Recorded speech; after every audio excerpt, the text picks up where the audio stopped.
कान के नीचे सटा के गोली मार देना उनके हौसले को दर्शाता है। प्रशासन का, पुलिस का, सरकार का क्या हौसला होगा वो तो बाद की बात है, लेकिन अभी अपराधियों के हौसले को दर्शाता है कि कान के सामने सटा के मार दिए। कुर्सी में है और बैठे हुए आदमी को थाने के बगल में 20 चौराहे इस तरह का अगर कोई अपराधी घटना को अंजाम देता है, मतलब साफ है कि यहाँ जंगल राज आ गया है। साफ है कि यहाँ का पुलिस प्रशासन, कानून व्यवस्था पूरा लाचार हो गया है। और आपने देखा कि लॉ एंड ऑर्डर को लेकर लगातार जो है सवाल खड़े हो रहे हैं। अभी आपने देखा जो राजधानी की बात करें, सीएम हाउस जो है उसी क्षेत्र में पड़ता है और वहाँ पे इतनी बड़ी घटना है, दिन दहाड़े गोली मार दी जाती है। कैसे देखते हैं घटना को? और परिवारजनों से मुलाकात हुई, क्या कुछ बातें हुई? परिवार से मुलाकात नहीं हो पाई है और कल अंत्येष्टि में जब शामिल होने के लिए जाएंगे तो निस्संदेह परिवार से मिलेंगे, परिवार को ढांढस देंगे और उनसे हौसला रखने के लिए निवेदन भी करेंगे। लेकिन अभी जो फिलहाल परिस्थिति है इस राज्य की, अभी मान के चलिए 81 विधायक अभी राजधानी में हैं। इस राज्य का सबसे महत्वपूर्ण सत्र चल रहा है बजट सत्र। बजट सत्र ही सबसे महत्वपूर्ण होता है जो लगभग 1 महीना तक चलता है। यानी इस राज्य के सारे माननीय राजधानी में है, बजट सत्र चल रहा है और उस समय अवधि में अगर रांची में एक के बाद एक लगातार हत्याएं हो जाना, मर्डर कर दिया जाना, कहीं ना कहीं विधि व्यवस्था पर सवाल खड़ा होता है। ऐसा प्रतीत हो रहा है कि जो मारने वाले हैं वो जेब में बंदूक लेके घूम रहे हैं। प्रशासन का तनिक भी भय नहीं है। ऐसे भी मैंने पहले भी कहा था कि आपके पास पैसा है तो प्रशासन आपका है, और वो सच होता हुआ दिख रहा है। जेब में आज लोग बंदूक लेके घूम रहे हैं, जेब में लोग बम लेके घूम रहे हैं और प्रशासन क्या कर रही है? वो बालू कोयला का कमीशन कि कहाँ से हमारा कमीशन मिलेगा।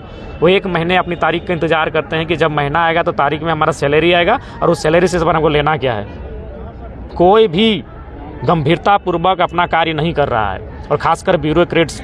मैं बार मैं नहीं कह रहा हूँ, इस सदन में 1 महीने के सदन में कम से कम 1.5 दर्जन विधायकों ने ब्यूरोक्रेट्स के खिलाफ बात कही कि ब्यूरोक्रेट्स मनमानी कर रही है, अपना ढंग से कार्य नहीं कर रही है। और उसी का जीता जागता उदाहरण है आपके सामने कि एक व्यक्ति की, जो खास व्यक्ति थे, ऐसा बात नहीं कि रांची में लोगों ने नहीं जानते थे, यानी सामने से एकदम कान के नीचे सटा के गोली मार देना उनके हौसले को दर्शाता है।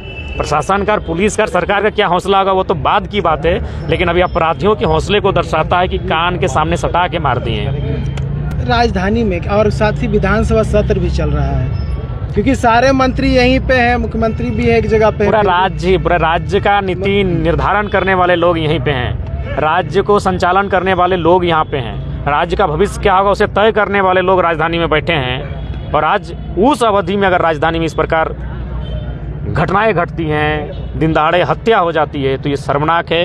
विधि व्यवस्था पर सवाल खड़ा होता है। और सही बात है, आज देख सकते हैं जब से सदन शुरू हुआ है लगातार अपराधियों का जो मनोबल बढ़ा है उसको लेकर तमाम माननीय सदस्यों ने चिंता जताई है। चाहे वो अवैध बालू का मामला हो, अवैध खनन का मामला हो या अन्य अवैध कार्यों का मामला हो जिनमें प्रशासन, पुलिस की संरक्षण का मामला सामने आया है। आज देख रहे हैं, आप साफ साफ देख रहे हैं, उनको विधि व्यवस्था को दुरुस्त करना चाहिए था, अपराधियों पर नकेल कसना चाहिए था, लेकिन यहाँ उल्टा हो रहा है। आम आदमी आखिर कहाँ विश्वास करे? अब लग रहा है कि आम आदमी को भी अपनी सुरक्षा स्वयं करनी होगी।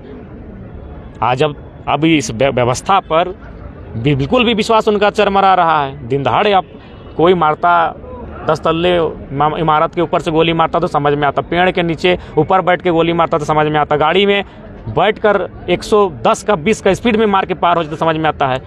दुकान के सामने बैठकर उसकी टेबल में बैठ के गोली मार दे रहा है तो कितना बड़ा साहस है अपराधियों का, ये आप समझ सकते हैं। इसलिए मैं माननीय मुख्यमंत्री को, खैर कल तो अवगत हो ही जाएंगे और हमें लगता है कल सदन में ये मामला उठेगा ही। गंभीरतापूर्वक जांच के त्वरित बाद ही तमाम जो लोग हैं उन्हें पकड़कर गिरफ्त में डालना चाहिए। मैं इसकी मांग करूंगा। रांची बंद का भी आह्वान किया गया, समर्थन करते हैं, जेएलकेएम पार्टी उसका समर्थन करती है।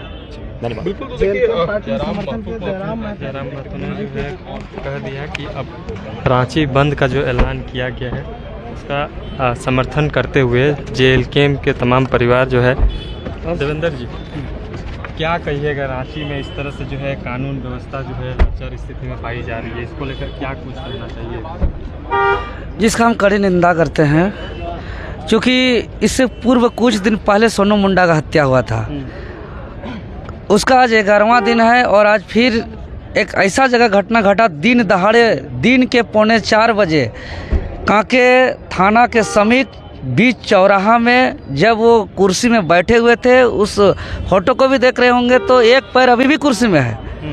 और बैठे हुए आदमी को थाने के बगल में बीच चौराहे इस तरह का अगर कोई अपराधी घटना को अंजाम देता है, मतलब साफ है कि यहाँ जंगल राज आ गया है। साफ है कि यहाँ का पुलिस प्रशासन, कानून व्यवस्था पूरा लाचार हो गया है।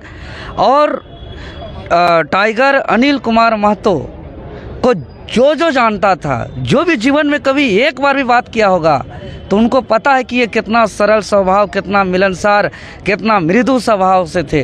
वो किसी से शत्रुता, किसी से दुश्मनी, किसी से ऊंच नीच का बात करना, ये तो उनका नेचर में था ही नहीं, वो जानते भी नहीं थे। इतना सरल स्वभाव, विनम्र आदमी को हत्या करना, ये राज्य के लिए अपूर्णीय क्षति है। और इसका जितना निंदा करें इसका कम है, इसलिए इसको हम लोग बर्दाश्त नहीं करेंगे। हम लोग कल पूरा संपूर्ण झारखंड बंदी का आह्वान किए हैं, जो सुबह 6 बजे से लेकर 24 घंटा पूरा बंद रहेगा।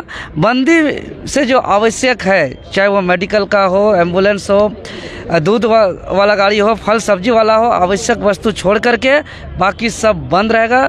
हम आपके चैनल के माध्यम से अपील करना चाहते हैं तमाम सामाजिक संगठन के लोगों को, राजनीतिक संगठन के लोगों को, तमाम आम आवाम को, कि कल सबको इस सड़क पर उतर कर बंदी कराएं। और साथ ही साथ जितने भी, चाहे वो बस एसोसिएशन हो, ट्रक एसोसिएशन हो, टेम्पू चालक हो, बाजार समिति हो, दुकानदार समिति हो, सभी से मेरा अपील है, निवेदन है कि कल पूरा संपूर्ण झारखंड को बंद रखें, चूँकि सुरक्षा का मामला है। क्या वजह, मतलब किन कारणों से इस तरह से हत्याकांड हुई है, गोलीबारी चली है, इसका कारण देखिए कारण को चूँकि ऐसे ही अगर बोल देंगे तो हो सके वो कितना सच होगा, कितना झूठ होगा, ये तो पता नहीं।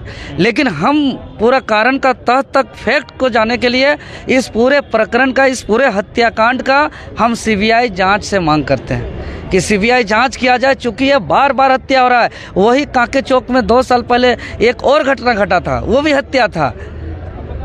और जो गाड़ी पकड़ा गया है वो BR नंबर है।